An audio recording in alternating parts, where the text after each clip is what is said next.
Hello everyone and welcome back to this new episode of Random Pick. If you watched the previous video, you know we are analyzing a little bit of Japanese photography right now. Keeping on that matter, I would like to introduce you today to this gem of a book. But before that, give this video a like, share it with the people you love, and please subscribe to the channel if you haven't already. The book, as you can see, is called Sightseeing by Japanese photographer Mikiya Takimoto, printed in 2007 by Little More. Takimoto is best known in the photographic industry for books like Bahao the Sao, Land Space and Umimaki Diary. But also as a cinematographer, he's known for titles like Father Like Son, amazing film, The Third Murder. He's a very versatile artist who started his career in the early 90s at age 16 and opened his studio soon after that. Sightseeing, the book we are analyzing today, is considered his life work, for which he traveled and focused on the main touristic attractions, people's behavior and interaction with them. Straight from the cover of the book, we get right to the point. The pyramids, probably one of the highest achievements of civilization, holding their ground for countless centuries till now, here is nothing more than a pretty background to this lovely little girl's summer holiday. Page after page, the message is clear and presented in a way that feels as much cynical as sympathetic it can be. Globalization and improved technology have made traveling around the world accessible and quick like never before. Tourism, therefore, has increased so much in the last years that it became a problematic phenomenon to look at. Sightseeing investigates this phenomenon through a very accurate and visually captivating approach. Protagonists here are not the marvelous locations or monuments, but the infinite stream of people crowding these places non-stop and almost completely depriving, or we could better say defacing, the beauty, fascination and meaning of these places. This so-called tourism pollution finds us guilty of a crime we all committed and we will ever do because part of our being as humans. The author knows that, and through a very good dose of irony, understanding and judgment, tailors his approach in a way that by the end of the book he will have all of us acquainted, him included. This approach is also interesting because of the way it very well blends two really different styles of photography. The one of documentary photography with the less noble one of travel photography. The mix of different styles allows him to create this very peculiar atmosphere that makes us feel familiar with the pictures and quite often feel like we could have taken those pictures ourselves, and by doing so digging deeply into that nostalgia feeling of family memories we all have experienced. But also, this strategy allows him to talk to us from a more authoritarian position and finally make us understand what is really wrong in here. Soon after the great excitement of the view and the desire to take that picture, we hear the voice of the truth that suddenly enlightens us on the big contradiction and ugliness of this behavior. Most of the time, there is no real interest in the places we visit, and all that matters is that picture we will prove to the rest of the world that we too have been there.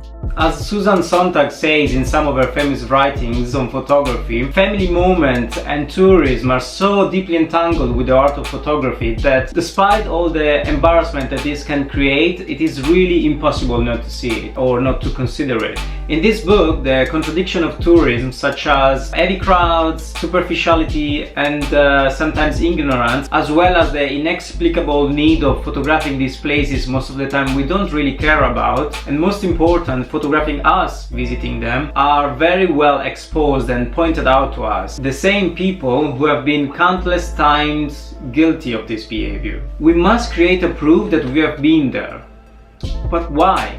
I like this picture a lot. Besides the beautiful colors, the out-of-place outfit of this elderly couple on the beach and the before the sunset atmosphere, what fascinates me here is the composure and attitude of this man. We are in Waikiki Beach, Hawaii, arguably one of the most desired destinations in the world. This couple clearly doesn't want to blend with the buffing crowd, but still they came down to check out the place everybody's been talking about. What is he thinking? Was it worth it?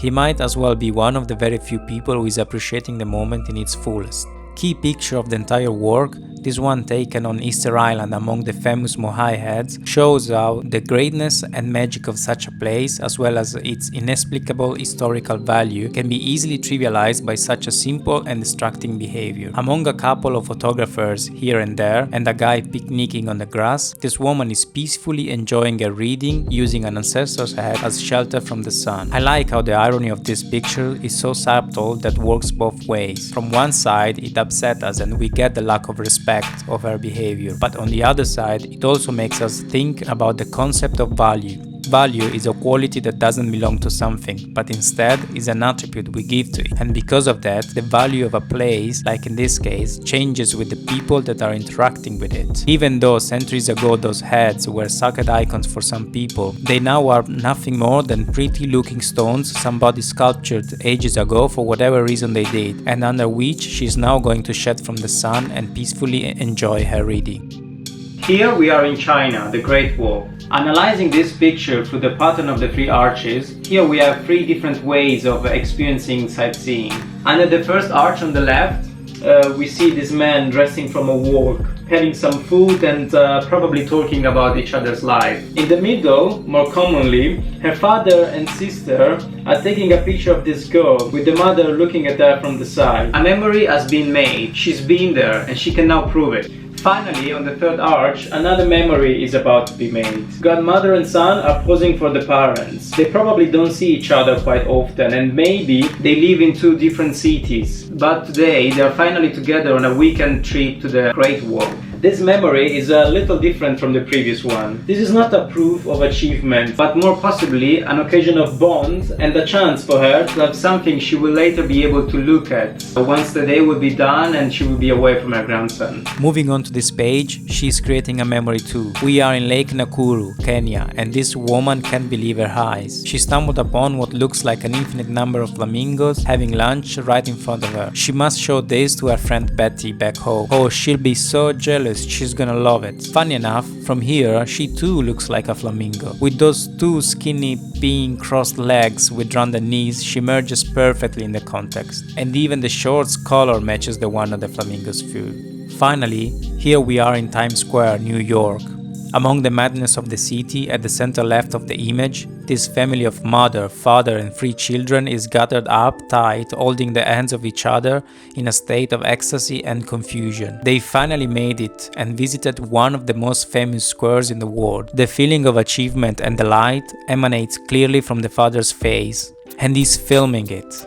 He's making proof of this memorable family moment. But the excitement gradually goes down and turns into confusion and little worry once we look from the oldest son's face to the youngest.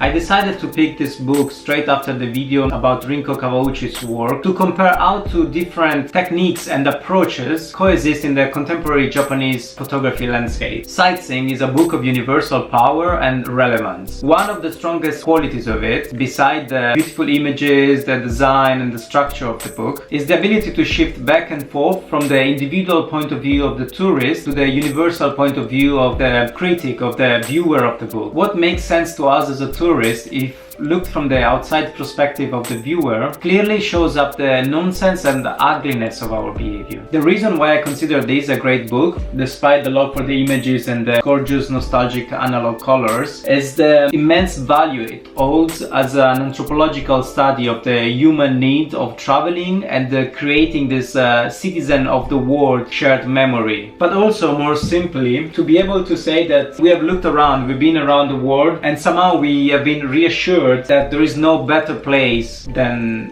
our home. If I have to pick something I didn't like about this book, I don't really have much choice. But definitely I would have appreciated the front and rear cover reproduced inside the book so I could enjoy them without any irrelevant sign. That's it for today. If you have learned something from this video, please give it a like. Share your thoughts with me. Let me know if what I said makes sense to you or it's maybe just bullshit.